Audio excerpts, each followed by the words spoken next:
The Spanish government's actions to imprison the Catalan leaders with heavy sentences is a violation of civic, political and human rights, a move that would have been welcomed by the Caudillo, General Franco.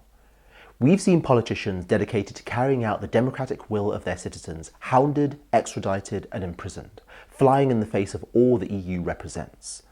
Foreign policy experts have thought about the idea of the EU sanctioning its own members if they violated its principles. Are they right? In this case, absolutely. And the EU has the legal instruments to do it.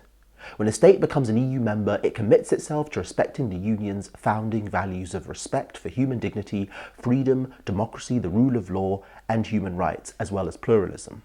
If a country fails to respect these principles, as a number of EU member states are doing, it could and should be suspended from the EU.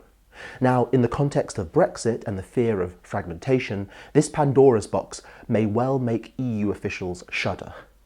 But Spain's actions and the EU's inaction undermine the EU's moral standing and potential influence in international relations, if the EU's own member states are the first to disrespect these principles. Look at the repression of the opposition in Turkey after the mayoral elections of Istanbul. The EU rightly condemned and moved against Erdogan. But they must show courage and consistency. The EU flags waved at Romania's massive anti-corruption demonstrations recently show that many citizens still look to the EU.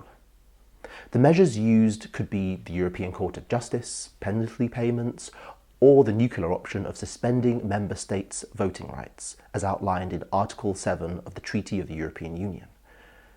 Over time, the Commission may need to take a more proactive stance in its dealings with regional independent movements, given that there seems to be more appetite for creating new nation-states than for any future enlargement of the European Union. The EU's motto of unity in diversity has to be lived up to.